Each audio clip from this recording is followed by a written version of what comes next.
자, 황기식의 국제시장 국제뉴스 정리해드리겠습니다. 동아대 국제전문대학원 황기식 교수 함께합니다. 어서 오십시오. 어서 오십시오. 안녕하십니까. 자, 첫 소식부터 만나볼까요? 어떤 겁니까, 첫 소식은?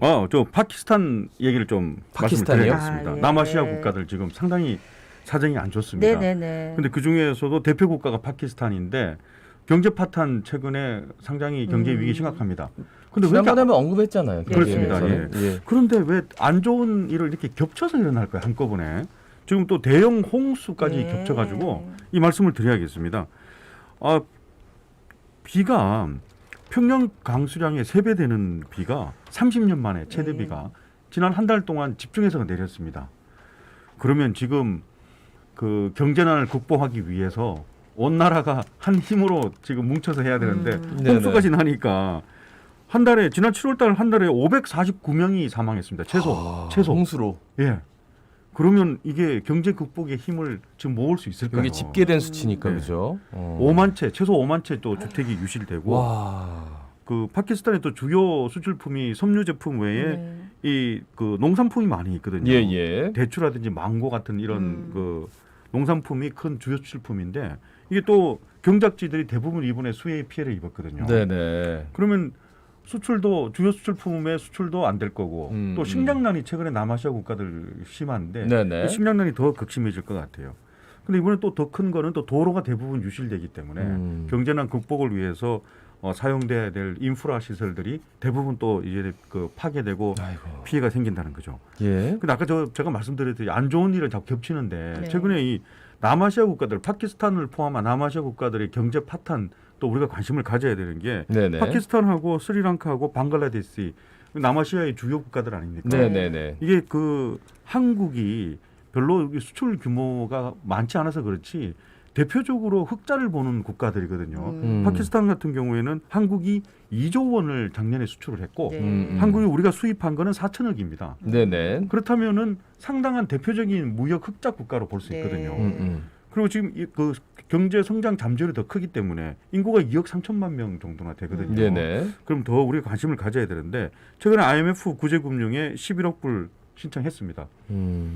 IMF 지난주에도 말씀을 드렸는데 IMF가 지원해주면서 내세우는 조건은 상당히 혹독합니다. 똑똑하죠. 예, 경유 가격 100% 인상하라고 했고 그 다음에 전기료 시민들이 매일 써야 되는 전기료 50% 인상하라는 조건이었습니다. 그리고 영세업자도 세금을 더 많이 올려서 받으라는 그런 조건을 받아들이면서 11억 불 신청을 했기 때문에 여기에 대해서 반발이 상당히 심하지 않겠습니까? 그렇겠죠. 반정부 시위가 네네. 상당히 극심한 상태에서 이번 홍수난을 맞았습니다.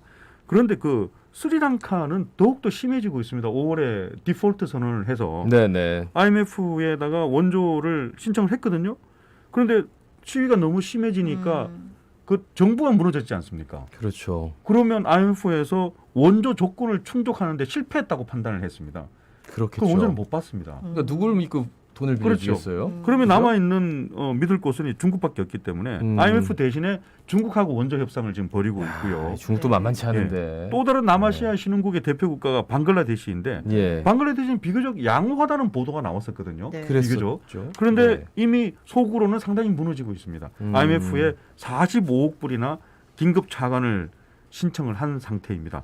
남아시아 국가들 이 지금 우크라이나 전쟁이 조금 더 지속되고 미국의 금리 인상 여파가 조금 더 계속 지속되면은 남아시아 국가들 지금 어떻게 될지 모릅니다. 예. 네. IMF가 나오니까 자꾸 남 얘기 같지가 않아요. 근데 우리는 그때 당시 돌이켜 보면 그렇게 어렵고 다들 힘들다고 난리가 났었는데 뭐 거리도 뛰쳐나가서 뭐 구호를 외치고 그거보다 금 모으고 그랬단 말이죠. 여기는 뭐 집도 없어지고 그러니까 사람도 뭐 죽고 난리가 나가지고. 금도 없고 참. 그리고 그때처럼 IMF가 지금 뭐 여유가 있는 것도 아니라 하면서 뭐 그런 그러니까요. 얘기도 있고 예. 참 여러 가지로 걱정이 많습니다. 자, 다음은 이제 튀르키예 얘기인데 이 러시아하고 우크라이나 이 전쟁에서 이제 중재 역할을 한다, 역할을 해야 된다 하는 것까지는 좋았는데 이 너무 나가가지고 러시아하고 경협 확대 발표를 하는 바람에 또 난처해진다고 해. 말씀 잘하시네. 너무 나간 거 아닙니까? 예. 진짜. 최근에 칭찬 좀 받았지 않습니까? 예. 그랬죠. 흑해 항구에 합의를 이끌어내 가지고 곡물 수출선이 무사히 지금 4척 뭐 5척 아니 지금 그거 나가고 뜨자마자 있다고. 예. 국제 곡물 가격이 확 떨어졌어요. 곡물 가격 떨어졌다는 보도 네. 보셨고 네. 거기에 튀르키예가 상당한 역할을 했거든요. 네. 그렇죠. 흑해에서 어떤 주인 역할을 하니까 그래서 거기 칭찬에 너무 고무된 걸까요? 지난 그 주말에 금요일이었죠. 러시아 소치에서 푸틴 대통령하고 에르도안 그 튀르키예 대통령 정상회담을 했습니다. 네. 네네. 근데 거기서 공동 성명의 내용을 최근에 그 성과 같은 것들을 좀 언급하고 네네. 조금 이렇게 수위를 낮췄으면 좋았는데 거기서 너무 마음껏 이렇게 발표를 했어요. 경협 발표를. 잠깐만 말씀을 드리면은 우리 러시아하고 튀르키예는 양국의 통상 증진의 폭을 넓히고 경제 부분과 에너지 부분 협력을 강화하겠다 발표를 했고 예. 양국 관계에 완전히 다른 페이지를 열어가겠다라고 얘기했고 에르도안 대통령 너무 기분이 좋았는지 귀국하는 비행기 안에서 기자회견했는데 러시아산 가스 대금을 우리 튀르키예는 앞으로 루블화로 결제할 것이다. 달러 결제 말고 러시아가 독자적으로 개발한 미르 결제 시스템 같은 그런 것도 괜찮더라. 네네. 그거를 이용하겠다라고 이렇게 얘기를 한 겁니다. 그렇다면은 서방 국가들 미국과 EU가 어떻게 반응할지는 저는 예상이 되거든요. 네. 예예. 당장 민감하게 반응을 하겠죠. 그 대러시아 제재가 경제 제재가 무력화될 가능성이 많이 있지 않겠습니까? 그렇죠. 이제 그 틈이 생기고 빠져나갈 구멍이 생기는 거죠. 그렇게 해서 미국은 러시아의 경제 제재 회피를 돕는 국가에 포함될 수 있다. 그게 세컨더리 보이콧이라고 하지 않습니까? 네네네. 예. 그 당사자 국가뿐만 아니라 그 당사자국을 돕는 돕는 주변 국가. 국가들도 제재를 하는 게 세컨더리 보이콧인데 이걸 적용하겠다고 경고를 했고 유럽연합은 튀르키예에 있는 유럽 기업하고 유럽은행을 전부 철수하겠다라는 그런 할 수도 있다. 네네. 그런 경고를 했습니다. 너무 많이 나갔다라고 봐야 되는 것 같습니다. 그러니까 튀르키예가 지금 뭐 환율이 어마어마하게 떨어져가지고요. 그러니까 환율이 높아진 거죠 어떻게 보면 그렇죠. 달러 네, 대비해가지고 자국 통화가 너무 싸져가지고 그 뭐 가서 여행하시는 분들은 굉장히 좀 깜짝 놀랄 정도라고 하는데 그만큼 이제 경제가 완전히 어렵다는 얘기인데 어렵죠. 네. 이제 서방 경제 안 하겠다. 예, 대통령이 그냥 대놓고 나섰네요. 여기 이렇게 극단적으로 이런 거 나서기가 쉽지 않은데 말이죠. 그만큼 쉽지 어렵다는 않죠. 얘기죠. 네. 예. 자 다음 소식은 이스라엘하고 지금 팔레스타인 가자지구하고 굉장히 좀 치열한데 문제는 이스라엘 쪽에서는 별로 피해가 없고 팔레스타인 가자지구에서는 피해가 속출하고 있습니다. 그렇습니다. 그러니까 저는 이거 이스라엘하고 팔레스타인 문제도 늘 관심을 가지는 대표적인 분쟁 지역 아니겠습니까? 네네. 작년 한 5월 이후로는 이 검색을 해보면은 비교적 소강 상태였습니다. 예예예. 그래서 한 1년 넘게 그래도 평화 상태를 유지하는구나 싶었는데 지난 주말에 이스라엘 군대가 팔레스타인의 가자지구, 자치지구 얼마 안 되는 팔레스타인 영토 이제 얼마 안 남아 있습니다. 네네. 거기 가자지구를 선제 공격했습니다. 이유는 팔레스타인 이슬라믹 지하드 PIJ라는 이런 그 테러 단체에 대해서 그 테러의 정보를 입수했기 때문에 사전 선제 공격을 했다라고 했습니다. 그래서 PIJ는 이란의 지원을 받는 무장 단체이거든요. 네네. 이스라엘과 서방 입장에서 봐서는 무장 테러리스트고 팔레스타인 입장에서 봤을 때는 이스라엘의 공격을 막아내는 독립운동 단체 비슷하게 생각이 되는 거죠. 어쨌거나 공격을 했습니다. 네네. 공격을 해서 미사일을 쏘고 해가지고 아침 보도까지 보니까 44명이 사망을 했습니다. 미사일 공격을 받아 대부분 아까 말씀하신 것처럼 팔레스타인 쪽에 사망자들이 피해자들인 거고요. 예.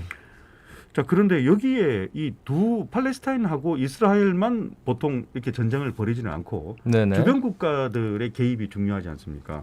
여기에 지금 그 이집트하고 이란이 개입돼 있는데 좀 이번에 이집트가 좀 재빠르게 나선다는 보도가 있습니다.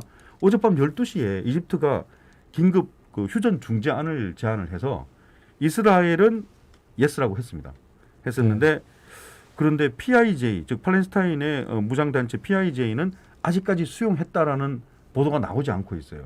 그럼 완전히 휴전이 안 됐기 때문에 이번 주에도 계속해서 이런 상호 공격이 이루어질 가능성이 있습니다. 예. 네. 자 다음은 BTS 광고한 초코바 이게 있는데 이제 중국에서 불매 움직임이 있어가지고 결국 사과를 했다고요, 이 회사가. 참, 참 상당히 더 민감하네요. 이거 저는 상당히 괜찮은 이 광고라고 봤거든요. 스니커즈 있지 않습니까? 스니커즈 쪼코바 스니커즈에서 아실 텐데 스니커즈의 포장이 색깔이 바뀌었더라고요.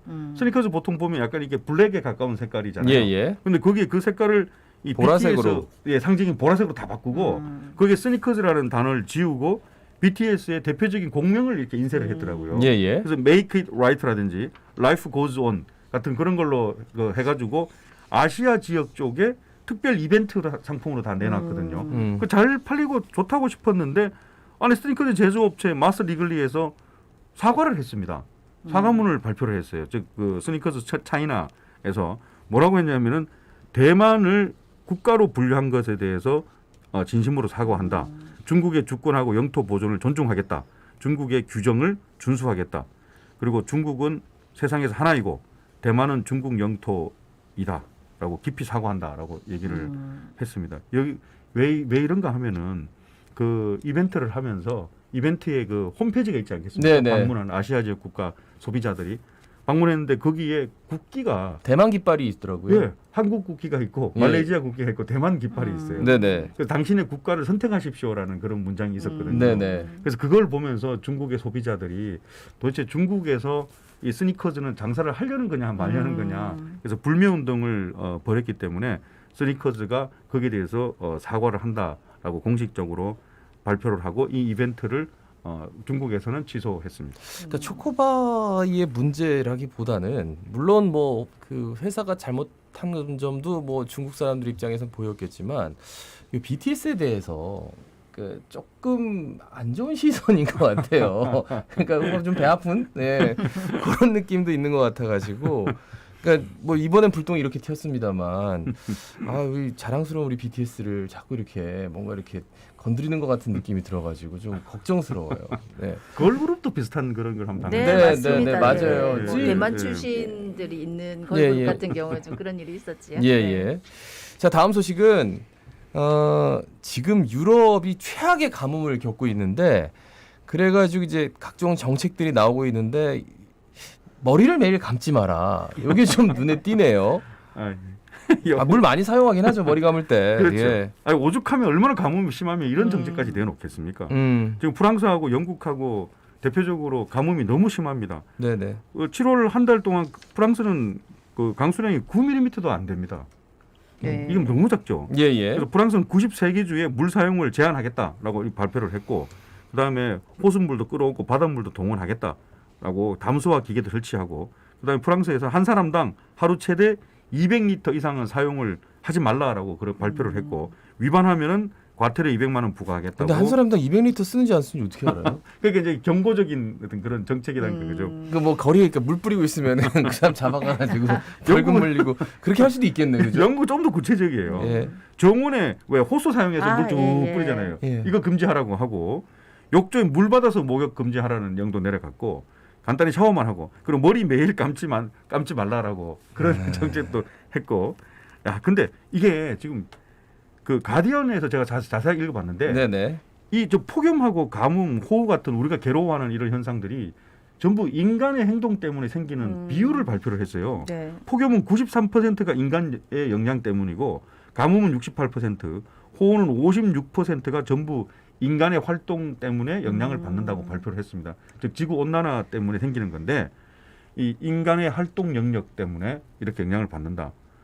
정말 중요한 발표를 읽었습니다. 예. 지금 프랑스 같은 경우에는 그 뭐 호수도 뭐고 다 말라가지고 원전 가동 자체를, 그러니까 냉각수를 퍼서 들여도 너무 온도가 높아가지고 냉각 자체가 안 돼서 원전 가동을 중단했다고 그러더라고요. 그래가지고 뭐 전기도 마음대로 못 쓴다. 뭐 이렇게 얘기를 하는데, 야, 이게 정말 남의 일 아닙니다. 예, 큰일이네요. 우리 뭐 어떻게 해야 되죠? 머리 안 감아야 되나 오늘? 일단 우리도 좀 물도 좀 아끼고 오늘 하루라도 좀 일회용품 같은 거 좀 안 쓰는 방법으로. 예. 참 사람 때문에 인간이 만든 이거라 하니까 우리가 예. 더 노력해야지요. 저는 머리 매일 안 감으면 안 되는데. 예. 이거 들으시고 아싸 하시는 분들 그거 아니라고요. 그 뜻이 아니라고. 예. 자, 하여튼 큰일입니다. 예. 우리가 진짜 환경이 뭐 보호를 해야 된다, 보존을 해야 된다 이런 얘기 하는데 뭐 이렇게 얘기하고 자시고 할 그 논란의 대상이 될 만한 게 아닌 것 같아요, 이제는. 말씀 여기까지 듣습니다. 고맙습니다. 고맙습니다. 감사합니다. 동아대 국제전문대학원 황기식 교수였습니다. 예, 어제가 입추였다 하는데 와 날이 너무 후덥지근해가지고 네. 오늘도 특히 야외